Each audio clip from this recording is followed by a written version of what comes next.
ગત તારીખ 24/7/2025 રોજ ગાંધીગ્રામ પોસ્ટ વિસ્તારમાંથી એક મહિલા રીમાબેન લાખાણી તથા તેમની 6 વર્ષની ભત્રીજી સાથે પોતાના ઘરેથી નીકળ્યા બાદ તેઓ ઘરે પરત ફરેલ નહીં. તેમના પરિવારજનો દ્વારા તેમની શોધખોળ કરવામાં આવેલ હતી, પણ તેઓ સફળતા મળેલ ન હતી તેઓને. જેથી 25/7/2025 રોજ તેમના પિતા રિયાઝભાઈ લાખાણી દ્વારા તેઓની ગાંધીગ્રામ પોસ્ટેમાં ગુમ જાણવા જોગ નોંધવામાં આવેલ હતી. આ બનાવમાં એક નાની બાળકી ગુમ હતી, જેથી બનાવ ખૂબ ગંભીર હોય. બનાવની ગંભીરતાને જોઈને રાજકોટ શહેર ક્રાઇમ બ્રાન્ચની અલગ અલગ ટીમો આ ફઈ રીમાબેન લાખાણી તથા તેમની ભત્રીજીને શોધવા માટે પ્રયત્નશીલ હતી. ત્યારબાદ ટેકનિકલ સર્વેલન્સ તથા હ્યુમન ઇન્ટેલિજન્સની મદદથી એક ભાળ મળી હતી કે તેઓ એમપીના ધાર જિલ્લાના બદનાવરમાં છે, જેથી તેઓને ત્યાં જઈને ફરત રાજકોટ શહેર લાવવામાં આવેલ હતા.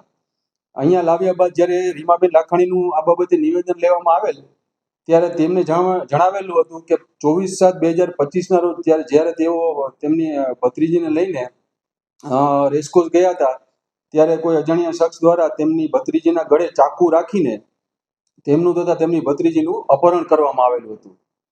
શરૂઆતથી તેમની આ બાબત થોડી શંકાસ્પદ લાગતી હતી, જેથી તેમની ઊંડાણપૂર્વક પૂછપરછ કરતા તેઓ ભાંગી પડેલ અને તેમને કીધું હતું કે તેમના ભાઈ રિયાઝભાઈ લાખાણી સાથે તેમને મિલકત સંબંધી ઝઘડા થતા હોય, જેથી તેમને જ તેમના વકીલ મિત્ર રાજવીરસિંહ પ્રહલાદસિંહ ઝાલાની મદદથી પોતાની જ ભત્રીજીનું અપહરણ કરેલ છે. અને આ બાબતે આ રીમાબેન લાખાણી તથા રાજવીરસિંહ વિરુદ્ધ પ્રનગર પોસ્ટેમાં સંલગ્ન BNSની કલમથી ગુનો પણ દાખલ થયેલ હતો.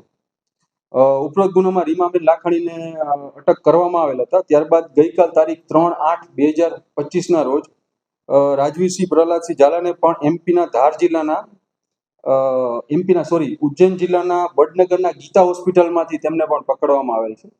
અને ત્યારબાદ તેમને આજે રાજકોટ લાવીને તેમની પણ અટક કરી પ્રનગર પોસ્ટે સોંપી અને વધુ તપાસ તજવીજ ચાલુમાં છે. આ બંને મેં કીધું એવી રીતે જ રિયાઝભાઈ લાખાણી સાથે અગાઉ મિલકત સંબંધી તેઓને ઝઘડા થતા હતા, જેથી તેમને 6 મહિના પહેલા આ રાજવીરસિંહ વકીલ તથા રીમાબેન લાખાણીએ બંને પ્લાન કર્યો હતો કે આ બાળકીનું અપહરણ કરી અને તેમના ભાઈ પાસે એવી રીતે ખંડણી માંગવી.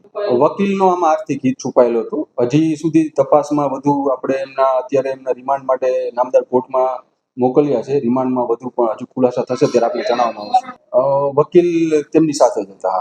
વકીલે મેં કીધું તેવી રીતે ઉજ્જૈન જિલ્લાના વડનગરના ગીતા હોસ્પિટલમાં તેઓ જ્યારે એમને ખબર પડી કે પોલીસ એની પાછળ છે, તો ત્યારે તેમને થોડું ઝેર પી લીધું હતું. પણ તેમની જ્યારે તબિયત સ્ટેબલ થઈ તો ડૉક્ટરની અને ત્યાંના પોલીસની મદદથી પછી તેમને અહીંયા લાવવામાં આવ્યા. આજે રાજવીરસિંહ ઝાલાને નામદાર કોર્ટમાં હાજર કરવામાં આવશે અને તેમને રિમાન્ડ માંગવામાં આવશે. તેથી ત્યારબાદ વધુ તપાસ તજવીજમાં જે પણ ખુલાસા થશે આપ લોકોને જણાવવામાં. ના, આમાં બંનેનો સરખો જ રોલ હોય.